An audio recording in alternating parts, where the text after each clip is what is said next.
Je m'en souviens comme si c'était hier. C'était le mariage de ma fille.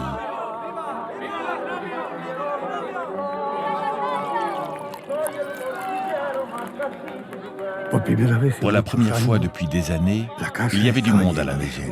Les gens s'amusaient, buvaient, dansaient dans le patio. Sauf ma femme et ma fille. Elles étaient tout le temps sur le qui-vive, sur leur garde, dès qu'un invité entrait dans la maison.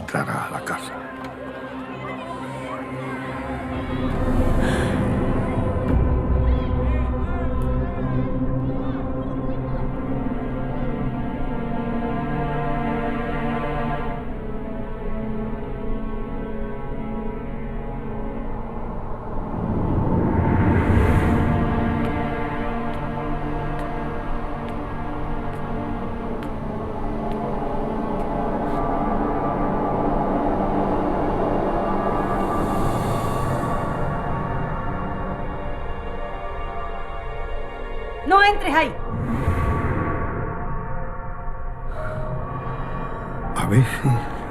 Il arrive que dans la vie, il ne nous reste plus que les souvenirs.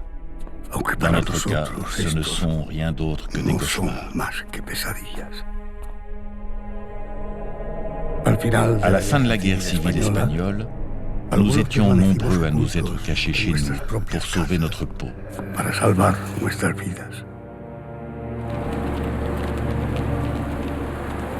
On nous appelait los topos, les taupes. La plupart des gens ignoraient tout de notre existence.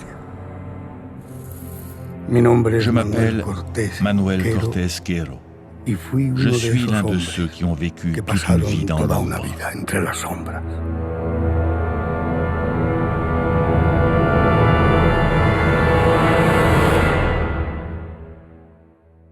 En 1969, Manuel Leguiniche et moi étions tous les deux reporters pour une petite revue de Madrid. Un jour, à la rédaction, nous sommes tombés sur une dépêche qui annonçait que dans un village de la province de Malaga, à Mijas, le maire était réapparu après 30 ans de clandestinité. Cet homme s'appelait Manuel Cortés. Dans les jours qui ont suivi, d'autres comme lui sont à leur tour sortis de l'ombre. C'est alors que nous avons décidé d'écrire un livre. C'est justement l'un de ces hommes, Saturnino de Lucas, qui nous en a inspiré le titre. Il disait lui-même qu'il avait vécu la moitié de sa vie comme une taupe. La première question que nous nous sommes posée, c'était comment ces gens avaient-ils pu supporter de rester enfermés chez eux pendant 30 ans? Comment avaient-ils fait pour ne pas être découverts? Et la question la plus importante, est-ce que ça en a valu la peine?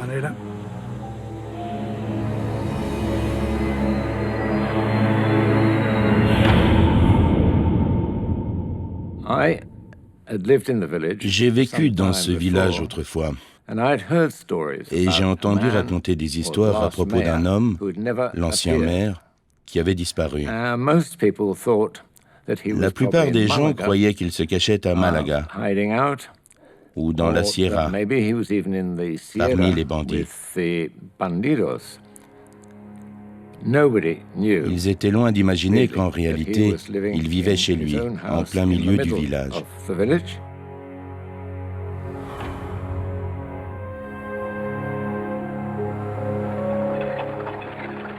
Manuel Cortés était un homme d'origine modeste, qui avait toujours été curieux de ce qui se passait autour de lui. Il était le cadet de 8 frères et sœurs. Son père est mort quand il avait 1 an et demi environ, et sa mère quand il n'avait que 5 mois. Les aînés ont alors décidé de partir pour le Brésil et de faire adopter mon grand-père et sa sœur. Ça s'est passé dans le village de Mijas, où à l'époque, on cultivait de l'alfa. C'était la terre qui nous nourrissait.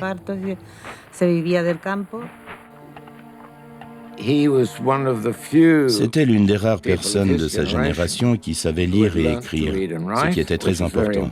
La plupart des villageois de cette génération étaient pratiquement illettrés. C'était surtout sa personnalité qui le rendait attachant. Il s'était battu depuis l'ancienne dictature, celle de Primo de Rivera, pour fonder un syndicat socialiste dans le village, l'UGT, et aussi créer une section du Parti socialiste. Et il luttait depuis très très longtemps. Son militantisme l'a tout de suite amené à être d'abord élu conseiller municipal de son village. Et comme il connaissait beaucoup de choses, les gens ont été très contents qu'il soit élu maire. À l'époque, j'étais coiffeur. J'avais bien quelques activités politiques, mais je n'avais jamais eu l'ambition d'être maire. Malheureusement, c'est cette nomination qui a entraîné ma perte. C'était le premier maire issu du peuple, avec les travailleurs, les paysans, les journaliers qui travaillaient au champ. Il s'était opposé aux propriétaires et aux chefs politiques, qui n'ont évidemment pas apprécié. Ceux-ci voulaient continuer de tout contrôler comme autrefois. Et ça, ils n'ont jamais oublié. Dans les villages, les gens savaient à peine faire la distinction entre la gauche et la droite. La seule chose qu'ils connaissaient, c'était la peur. Una parte del ejército que representa a España en Marruecos se ha levantado en armas contra la República, sublevándose contra su propia patria. El gobierno de la República domina la situación y afirma que no tardará muchas horas en dar cuenta al país de estar normalizada la situación.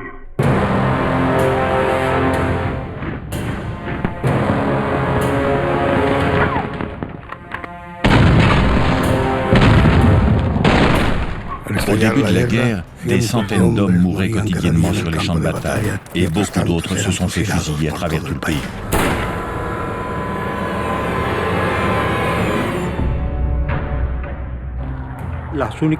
Les seules forces militaires espagnoles de l'époque, c'étaient celles qui avaient perpétré le coup d'État et qui s'étaient lancées à l'assaut des régions qui avaient refusé de s'y rallier, c'est-à-dire la majorité bien sûr.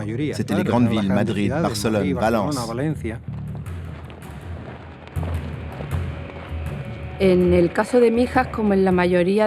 Alors arrivés à Mijas, comme dans la majorité des villages de la province, les troupes ont constaté que les autorités, dans ce cas le maire, avaient fui.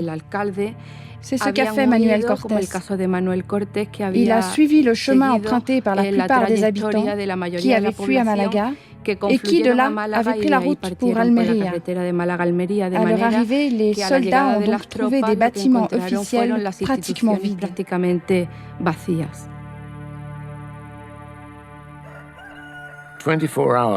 24 heures avant l'entrée des troupes italiennes et espagnoles dans Malaga, Manuel, Juliana et leur fille ont fui aux petites heures du matin. Ils ont pris des chemins escarpés dans les montagnes autour de Mijas, avant de redescendre par l'autre versant sur Vega de Malaga.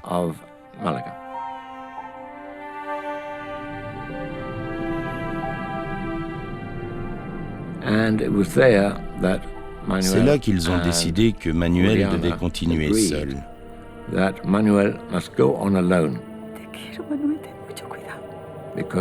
Parce qu'ils risquaient de se faire prendre tous les trois.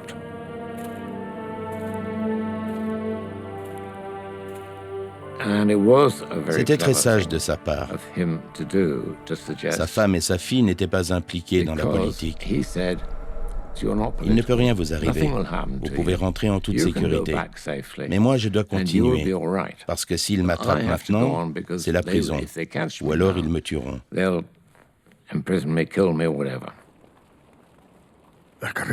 Sur les routes de Malaga à Almería marche une foule de gens qui cherchent refuge en zone républicaine.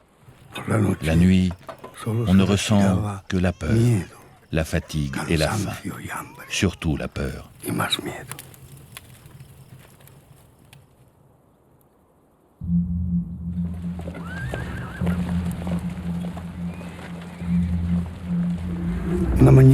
Un matin, nous avons vu des bateaux s'approcher dans la brume. Tout à coup, ils ont ouvert le feu sur nous.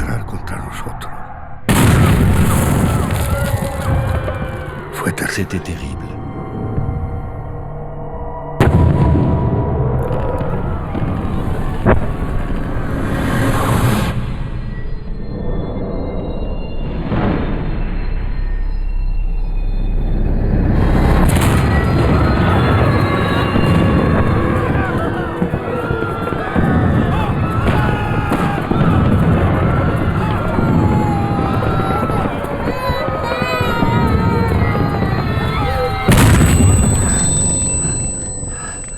Pendant tant d'horreur, je n'ai pas pu faire grand-chose.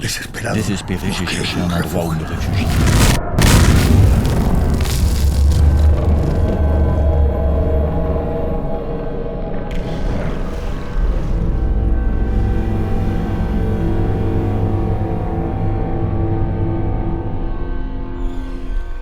C'était un vrai massacre.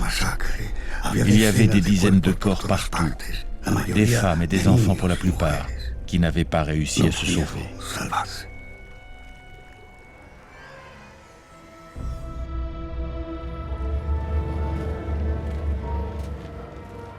Quand nous sommes rentrés à Miras, les soldats franquistes et la phalange contrôlaient le village. De nombreux amis et voisins portaient désormais la chemise bleue des phalangistes, uniquement pour avoir la vie sauve.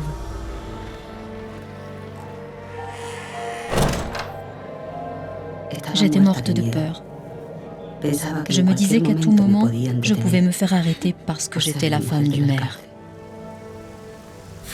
Finalement, j'ai réussi à aller jusqu'à Valence, la capitale de la zone républicaine. C'est là que j'ai rejoint les tranchées.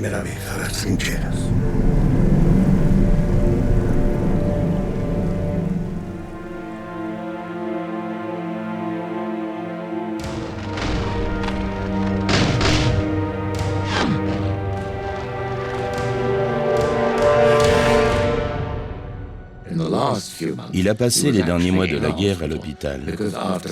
Après 6 mois au front, on vous déplaçait vers les lignes arrières. C'est là qu'il se trouvait à la fin de la guerre.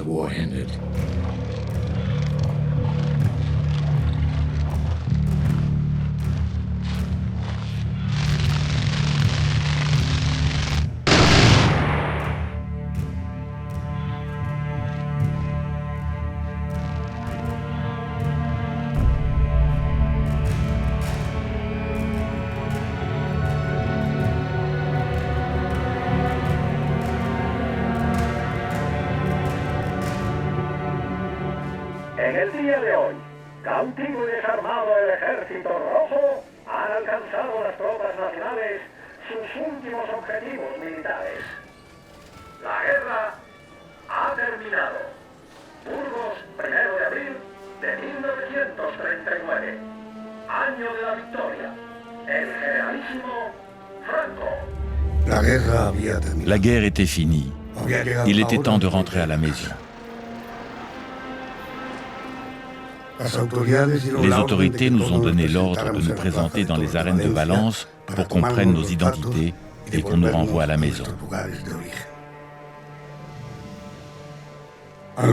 Certains ont menti par peur des représailles. Moi, ça faisait 2 ans que je n'avais pas vu ma femme et ma fille. Je ne savais même pas si elles étaient encore en vie. Et je n'avais ni papier ni argent. Le jour même, je suis monté dans le premier train en partance pour Malaga. Je rentrais la conscience tranquille, avec la certitude de n'avoir fait de mal à personne. Qu'est-ce que je risquais? Il savait qu'il n'avait jamais tué personne, jamais ordonné d'exécution. Il n'avait pas de sang sur les mains. Il pensait que ça suffirait. Bien sûr, il serait emprisonné pour 6 ou 7 ans, probablement, et ce serait fini, il serait libéré. Il n'a pas pensé plus loin.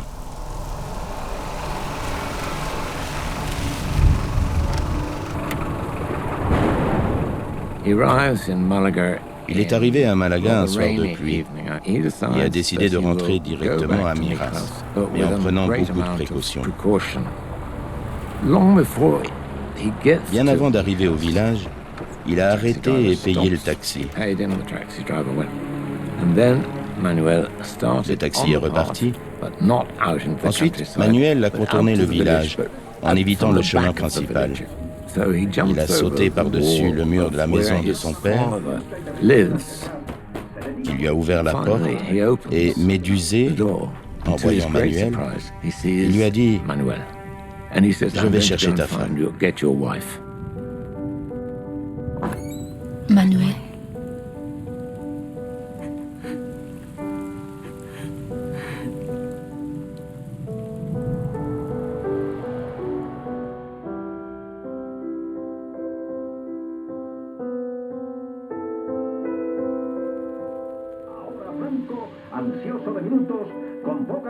Manuel m'a dit qu'il comptait se rendre aux autorités le lendemain matin. Il ne pouvait même pas imaginer les crimes qui avaient été commis en son absence. Le maire de Benalmádena, ceux de Fuengirola y Alurín, le maire de Coín, presque tous les maires de la province avaient été torturés et assassinés. Et lui, il était recherché depuis un moment déjà. Beaucoup avaient été exécutés, dénoncés par leurs propres amis et voisins.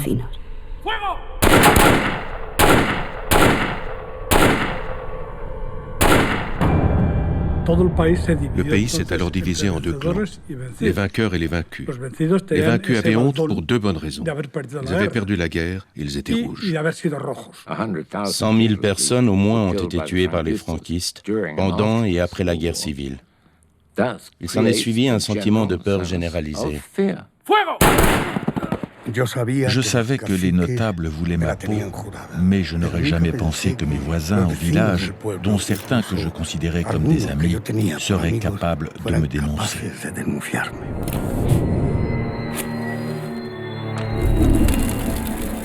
Par précaution, j'ai fait disparaître toutes les photos de Manuel pour qu'on ne puisse pas l'identifier. Mais en vain, puisqu'une voisine a transmis une photo de mon mari aux autorités. Elle l'a fait pour prouver qu'eux, ils n'étaient pas des rouges. Ça se passait comme ça au village. On ne pouvait faire confiance à personne. J'ai écouté Juliana et j'ai compris que je ne pouvais pas me rendre. Mon premier réflexe a été de fuir. Mais à cette époque, en Espagne, il y avait des contrôles partout. Tôt ou tard, ils finiraient par m'arrêter. J'ai donc décidé que le meilleur moyen de prouver mon innocence, c'était de rester là et d'attendre que les choses se calment. C'est alors que j'ai eu l'idée de me cacher. Je me suis souvenu que derrière l'un des murs de la maison de mon père, il y avait un garde-manger que nous avions muré. C'était une cavité très étroite, mais j'ai réussi à me faufiler dans cette cachette. L'essentiel, c'était de disparaître au plus vite. Dès le lendemain, j'étais emmuré vivant.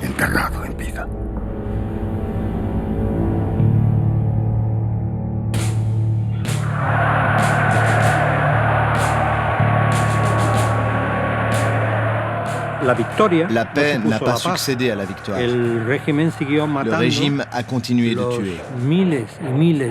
Des milliers d'Espagnols ont connu l'exil, la prison, la mort, les camps de travail, la pauvreté.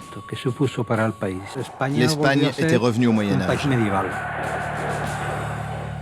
Il est difficile aujourd'hui, et il sera toujours difficile, je pense, d'imaginer ce qui se passait dans la tête et dans le cœur de gens comme Manuel Cortés. Ils avaient beau se sentir en sécurité dans leur trou, ils avaient toujours l'angoisse de ne pas savoir quand tout cela allait finir. Quand allait-il sortir de là? Quand retrouverait-il sa femme et sa fille? Dans des moments pareils, toutes ces questions ont dû lui traverser l'esprit. Ces gens-là devaient évidemment appliquer des mesures de sécurité très strictes, comme on dit, s'ils voulaient rester en vie.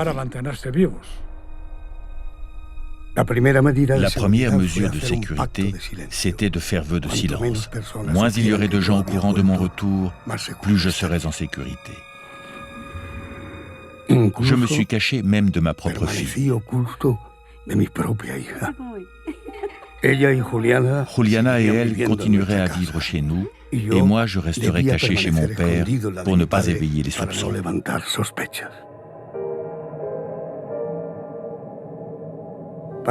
Pour survivre dans quelques mètres carrés, je me suis astreint à une discipline de fer.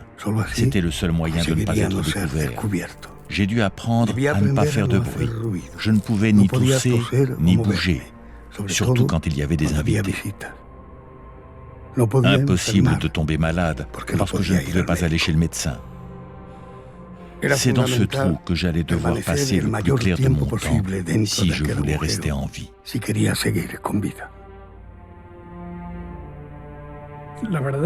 Ce qui leur faisait vraiment peur, c'était les perquisitions. Ce n'était plus la même peur qu'avant. Ils avaient peur qu'on les retrouve lors de ces perquisitions. Cela renforçait leur inquiétude et leur peur. Certains ont peut-être profité d'une particularité du mode de vie espagnol, toujours en cours dans certains pays, qui consiste à laisser les portes ouvertes. Les plus malins se seront dit, si je laisse ma porte ouverte, ceux qui passent devant verront que je n'ai rien à cacher. Les premiers mois, j'étais tranquille parce que les gardes civils fouillaient seulement la maison où vivait Juliana. Mais à beau jour, ils se sont mis à fouiller aussi la maison de mon père.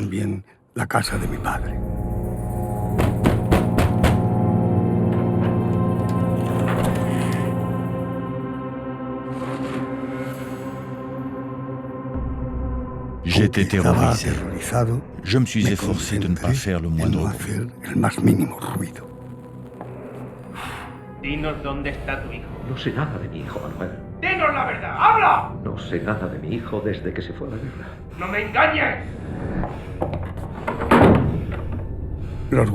Les gardes civils sont repartis en disant que tôt ou tard, ils finiraient par mettre la main sur moi.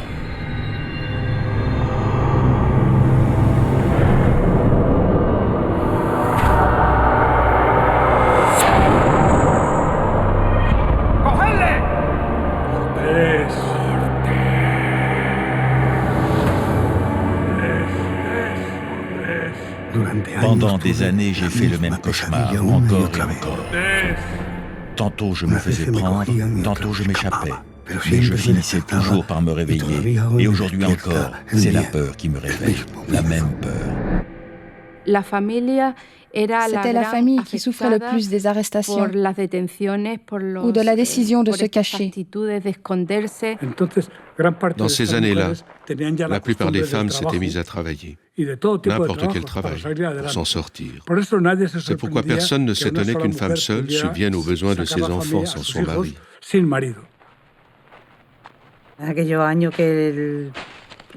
À l'époque, c'était au mari de gérer la maison, de commander. Alors lui, il se sentait un peu inutile.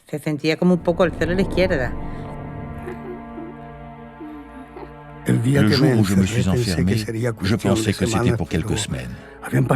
Les mois s'écoulaient et je ne pouvais toujours pas être avec ma fille, ma petite Maria. C'est terrible d'avoir sa fille si près et de ne pas pouvoir la toucher. Le temps passait, et chaque fois que je rentrais du travail, « Il faut que tu manges », je le trouvais de plus en plus triste et déprimé. « Maria, réveille-toi ma fille, viens avec maman, viens !» Un soir, j'ai emmené ma fille, je lui ai dit que nous allions voir son père.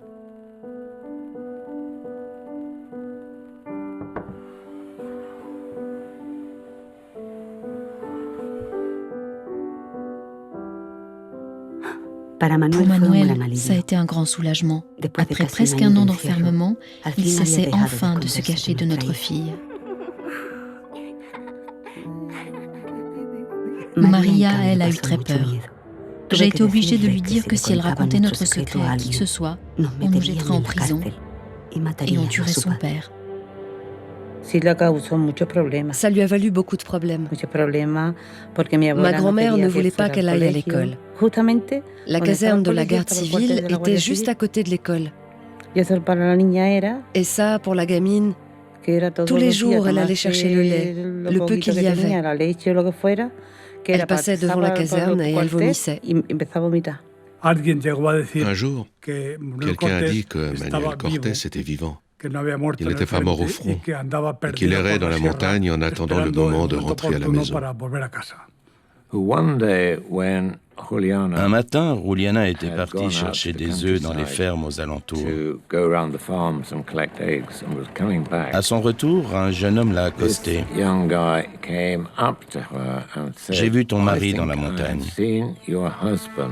Il m'a dit de te dire que tu devais lui envoyer de l'argent. » Juliana savait bien sûr que c'était du chantage.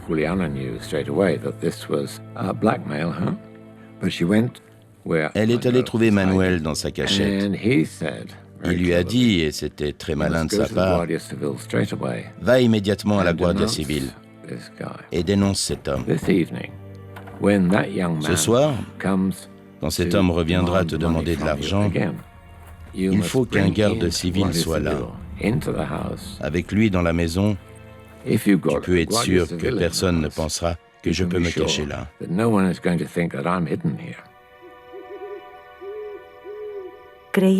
avons cru que tout était rentré dans l'ordre. Mais la Guardia Civile est revenue me chercher à l'aube. Ils m'ont emmené à la caserne avec ma fille.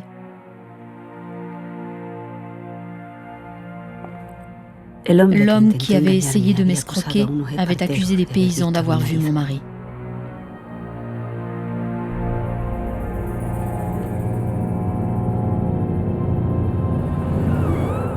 Ces pauvres types ne pouvaient pas savoir où se cachait Manuel, mais ils les ont interrogés les uns après les autres. Siempre andas por la sierra con tus trapicheos. Seguro que has visto a Cortés. Dime dónde está o te mato a palos. Ils nous ont obligés à rester et à regarder. C'est pour ça qu'ils m'avaient fait venir.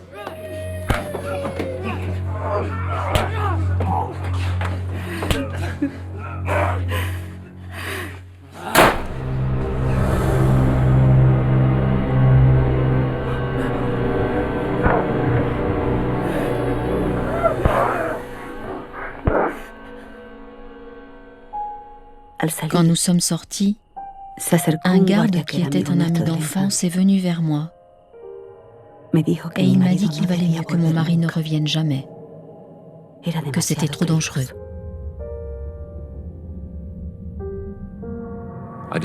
Ils n'ont pas dû fermer l'œil cette nuit-là. C'était une expérience terrible. Elle aurait bien voulu sauver ces innocents, mais elle ne le pouvait pas. Elle n'allait tout de même pas trahir son mari. Ils ont connu l'angoisse, pas seulement eux, mais aussi leurs proches. Ça a dû être atroce. Pour beaucoup, on a continué de les chercher avec plus ou moins d'acharnement pendant des années. Beaucoup de gens se sont demandé pourquoi Manuel n'avait pas tenté de s'échapper au moment de la Deuxième Guerre mondiale, juste après la guerre civile espagnole. Il ne pouvait pas. Il y avait des contrôles de police partout en Espagne. Le Portugal était à la botte de Salazar, qui avait soutenu Franco pendant la guerre civile. Les nazis occupaient la moitié nord de la France. Et le Maroc était placé sous protectorat espagnol. Enfin, il n'avait pas de papier. Il se serait vite fait prendre. Il ne pouvait pas s'échapper.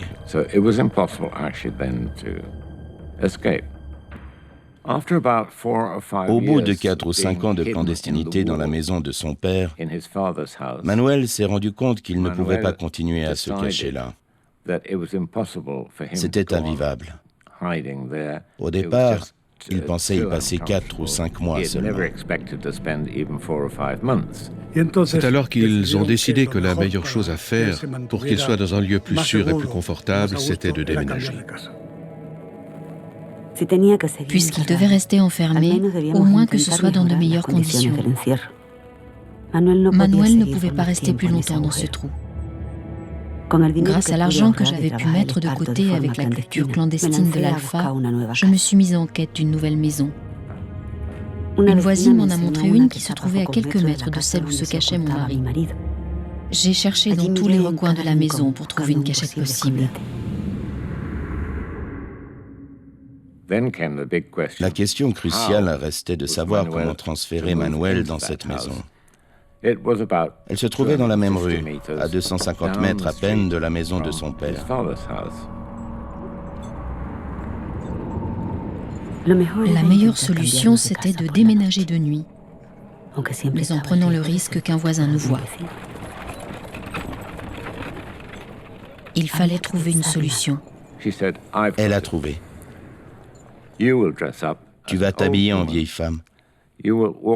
Tu sortiras à la nuit tombée. Cortés n'était pas homme à se déguiser, et encore moins en femme. Juliana a tout de même fini par le convaincre. C'est ainsi que, par une nuit pluvieuse, ils ont déménagé. La tension a dû être à son comble. D'ailleurs, ils me l'ont dit. Ils craignaient que quelqu'un ne repère ces deux femmes dont une fausse. Bien entendu, ils prenaient des risques.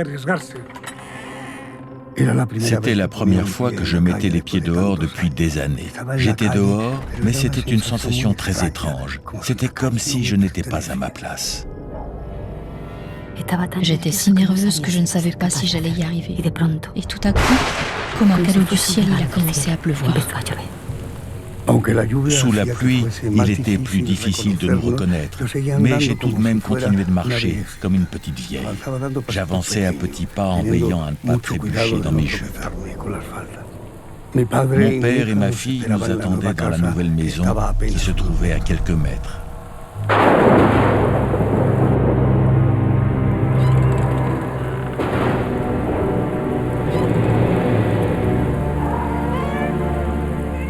Ça a été les 2 minutes les plus longues de ma vie. Au moindre bruit venant d'une maison, nous restions paralysés.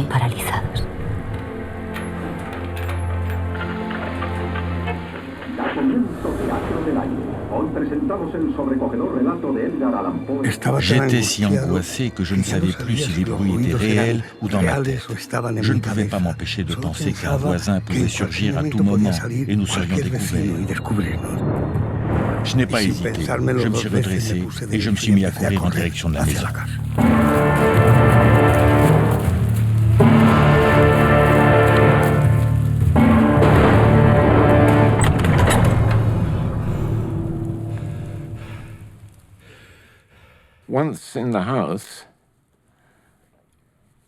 Après avoir vu la maison, Juliana a dit à Manuel qu'elle avait trouvé une cachette qui ferait l'affaire, sous l'escalier.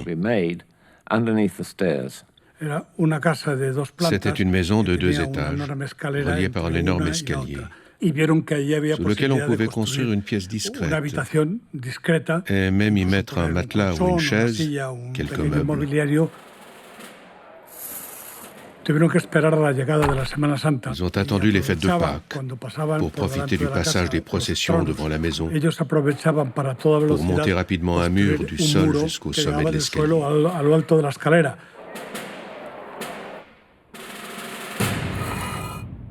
La nouvelle cachette était plus grande et plus sûre que la précédente. On y pénétrait par une fausse dalle située dans le grenier. J'ai pu donner un coup de main à Juliana pour tresser l'alpha. J'étais toujours enfermé, mais au moins j'avais de quoi m'occuper tous les jours. Manuel pouvait se déplacer dans la maison et en plus il avait accès à tout le grenier.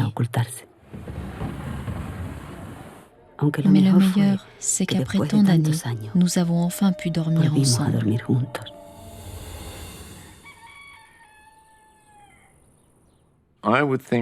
Il me semble qu'au bout de 3 ou 4 ans dans la nouvelle maison, ils ont pu acheter une radio.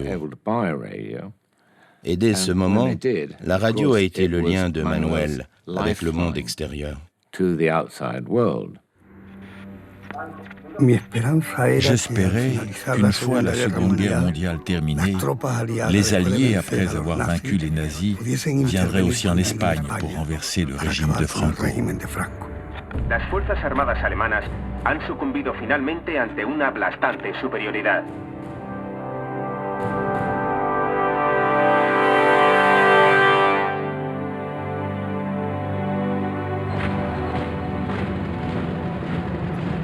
La radio l'a beaucoup aidé. En fait, plus les années passaient, moins il prenait de précautions. Ma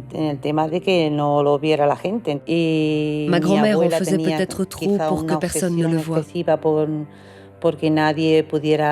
Personne n'aurait pu soupçonner qu'il était là. Mais mon grand-père faisait de moins en moins attention.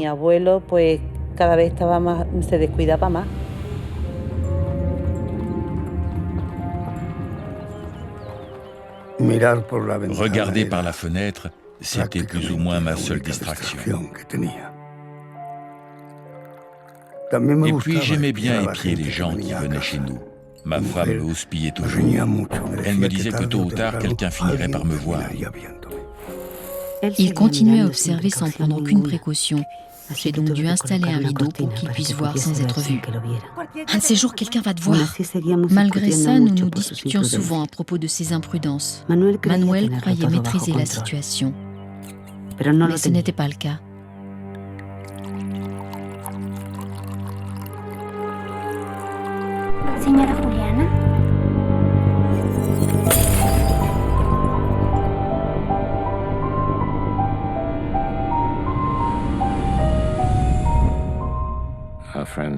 Une amie de Maria était venue à la maison sans qu'il s'en aperçoive. Tout à coup, ils se sont trouvés face à face. Et bien sûr, ils ont tous deux été surpris. La petite fille ne savait pas qui il était. Juliana s'est tout de suite rendue chez le voisin pour expliquer que c'était son frère ou quelqu'un de sa famille qui était venu lui rendre visite. C'en est resté là. Ce qui est sûr, c'est qu'après cet incident, Manuel avait peur de se déplacer dans la maison. Il ne sortait pratiquement plus de sa cachette. Sans m'en rendre compte, une année s'était écoulée depuis la fin de la Seconde Guerre mondiale. L'Espagne était isolée sur le plan international. Les Alliés n'avaient pas la moindre intention d'intervenir contre Franco. Le monde avait changé, mais pour nous, tout était resté pareil. Il a fini par perdre tout espoir que les Alliés arrivent. Manuel Cortés a opté alors pour une solution de dernier recours, presque suicidaire. Apparemment, il avait un cousin qui faisait partie ou était très proche de la phalange. Il a décidé alors de se confier à lui, dans l'espoir d'échapper à sa prison.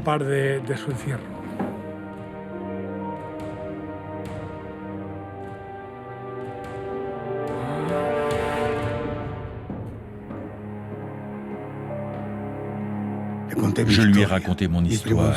Mon cousin a été très ému. Il m'a pris dans ses bras et m'a dit qu'il allait m'aider à fuir à l'étranger. Le lendemain, je lui ai expliqué mon plan.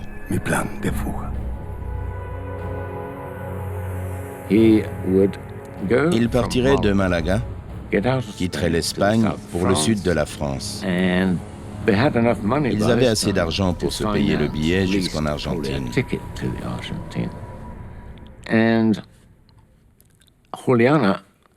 Juliana, comme elle l'avait toujours dit, quitterait l'Espagne avec grand plaisir pour le rejoindre avec leur fille en Argentine.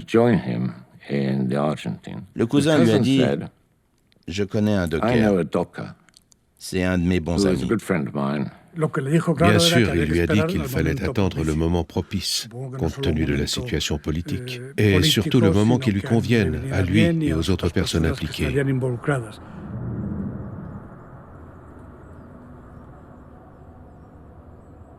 L'obtention des faux papiers et l'organisation de la fuite ont pris presque une année. Tout semblait se passer au mieux lorsqu'un jour, Juliana lui annonce la nouvelle.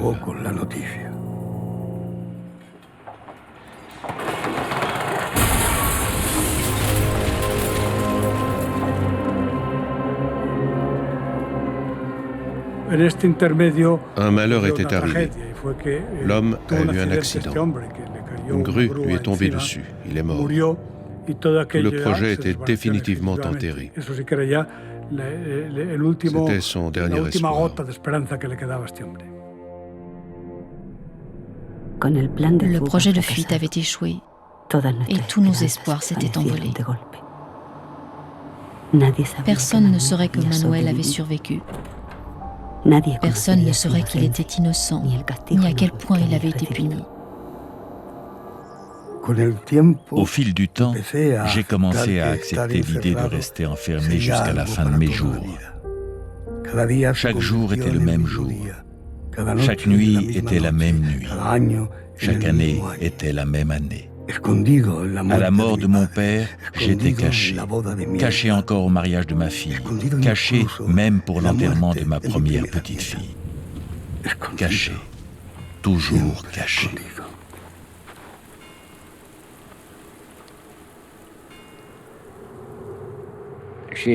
Pour Manuel, elle avait été un lien avec le monde extérieur. Sa mort a été une véritable tragédie. Et bien sûr, il n'a pas pu assister à l'enterrement. Ma sœur et moi, nous avions à peu près 1 an de différence. Elle a eu une leucémie. À l'époque, on n'a pas su ce qu'elle avait, seulement qu'elle n'avait pas assez de plaquettes. Ce jour-là, elles étaient parties pour recevoir une transfusion. Au retour, la petite était morte. Quand ma mère est rentrée, elle l'a trouvé étendu dans l'escalier. Il pleurait comme un enfant. Je ne l'avais jamais vu comme ça. En dépit de tout ce qu'il avait traversé, il avait toujours tenu bon. Mais ce jour-là, il s'est écroulé. Il a pleuré toutes les larmes de son corps dans les bras de ma mère. J'imagine que pour la plupart d'entre eux, le plus dur a été de voir les gens mourir autour d'eux, les proches, sans qu'ils puissent rien faire, même pas les aider. Ils savaient bien que le dernier chapitre de ces tragédies en série était le leur. Il est facile de comprendre que pour ces hommes, au bout de 30 années passées dans la clandestinité, c'était comme s'ils basculaient dans le néant.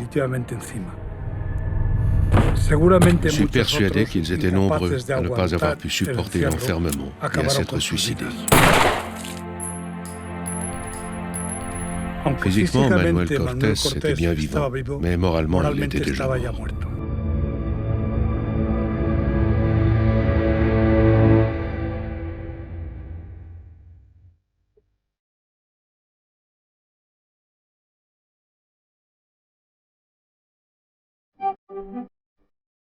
Soy un prisionero de tus ojos, mujeres, que dicen mentiras que jamás dicen nada.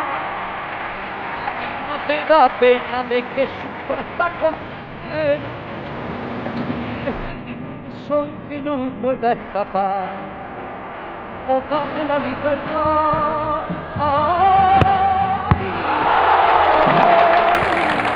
Que igual que un pájaro siento ganas de volar.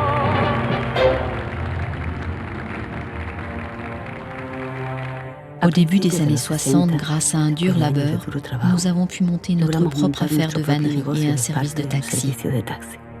Avec nos économies, nous avons pu acheter une maison où nous avons construit une nouvelle cachette. Cette fois-ci, elle se trouvait derrière l'armoire. Là, Manuel avait plus d'espace. C'était la seule chose qui avait changé pour lui pendant toutes ces années.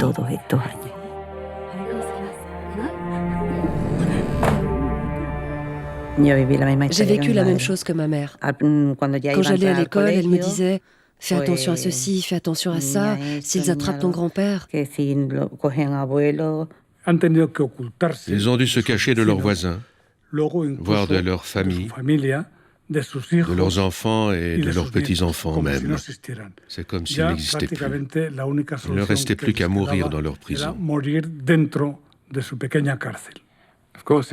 Évidemment, il ne pouvait pas aller à l'hôpital de Malaga.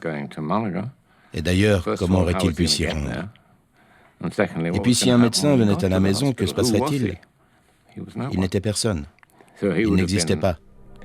Son identité serait révélée et ce serait la fin de la clandestinité.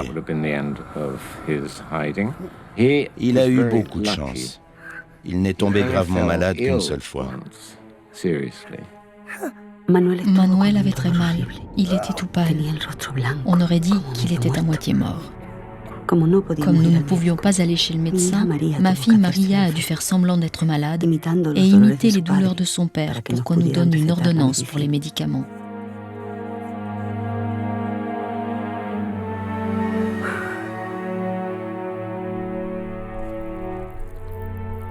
Nous avons réussi à tromper le médecin, mais chaque fois que le moindre symptôme apparaissait, nous étions pris de panique. Mais le pire était encore à venir.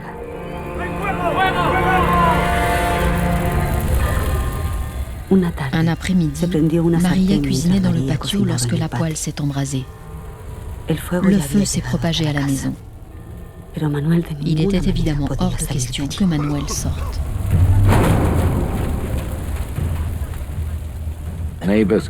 Les voisins se sont précipités avec des seaux d'eau. Sans succès. Le feu, la fumée continuaient. Quelqu'un a eu la bonne idée d'abattre les poteaux qui reliaient l'avant-toit à la maison. C'est comme ça qu'on a réussi à éteindre le feu.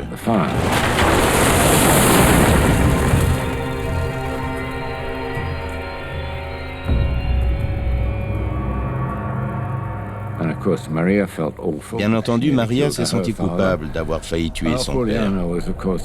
Juliana était terrorisée à l'idée que Manuel aurait pu être découvert. Ça a été un coup dur. Ce n'est pas tant pour lui-même qu'il était inquiet, mais pour Juliana et sa fille. Comment feront-elles pour le corps? Que pourraient-elles bien faire? Tout allait être découvert. Ce serait terrible pour elles.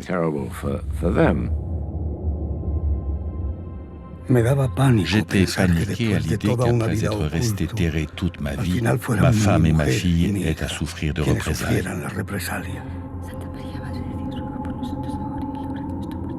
Je ne pouvais pas mourir enfermé, mais je ne pouvais pas sortir non plus. Il n'y avait apparemment pas de solution, jusqu'à ce qu'un jour... El Consejo de Ministros ha decidido una prescripción general y total de las responsabilidades penales que pudieran provenir de no importa qué hecho que tenga cualquier relación con la guerra civil. El preámbulo del decreto afirma que todas las consecuencias de la que fue un día una lucha fratricida resultan así inoperantes.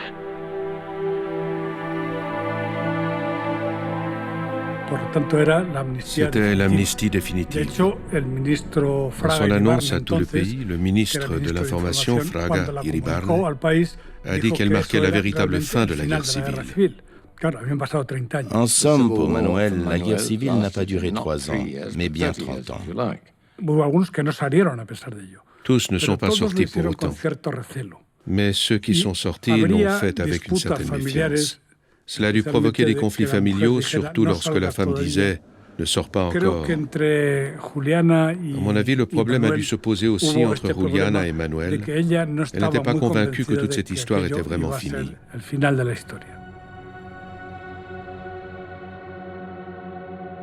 Je ne faisais pas confiance à cette amnistie. J'étais convaincue que c'était un piège. Ce n'était pas la première fois. Et ceux qui n'ont pas fini derrière les barreaux ont fini plus mal encore.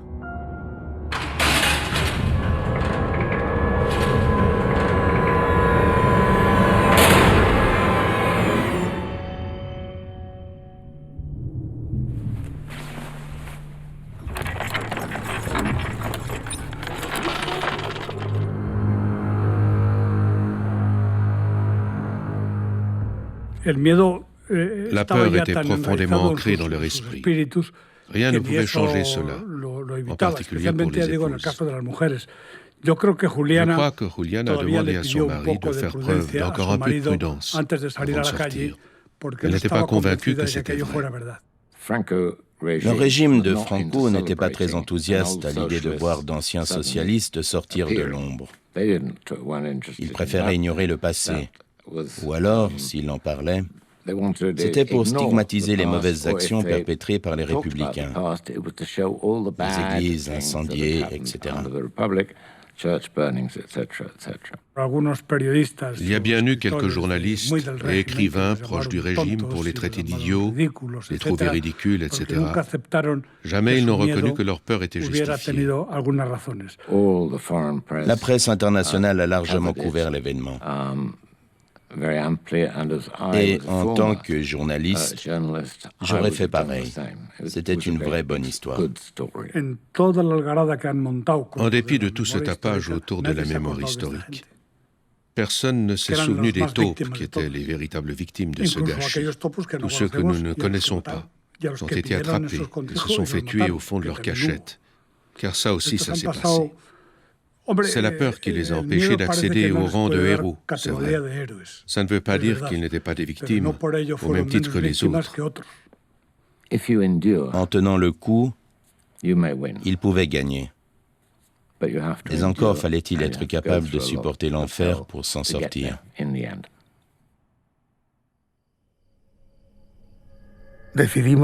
Nous avons décidé que je me présenterais aux autorités le lendemain matin à la première heure.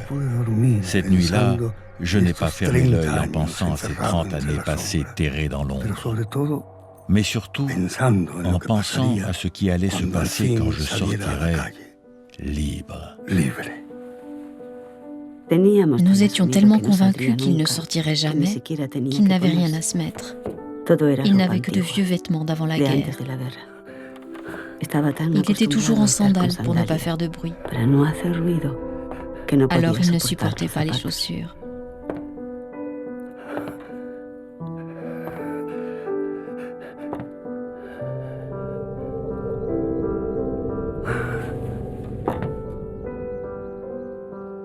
Après des décennies de réclusion, le moment de sortir était enfin venu.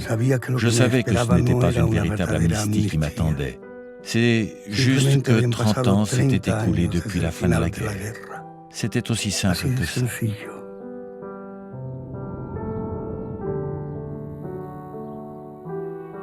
Les crimes de guerre étaient prescrits, mais moi, on me considérerait toujours comme un criminel. Je n'avais pas droit à un jugement. Une fois dehors, la vie allait continuer, sous un régime qui, apparemment, ferait comme si rien ne s'était passé.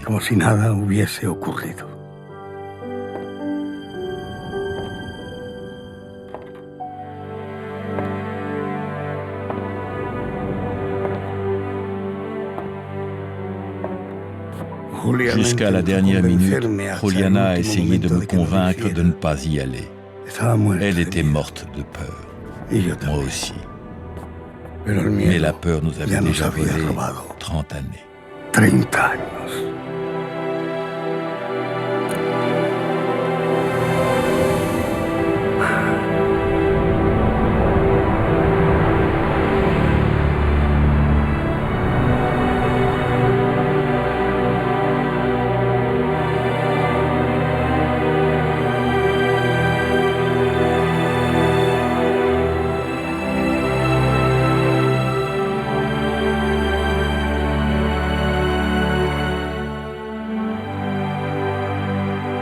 Cuando acabé mi condena y me vi muy solo y perdida,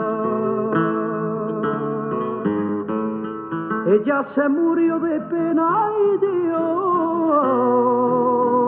que la causa es sí, yo sé que murió siendo buena.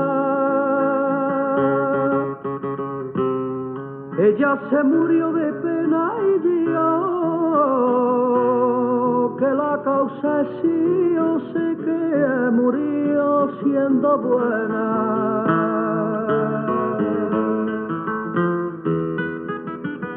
Enterraron por la tarde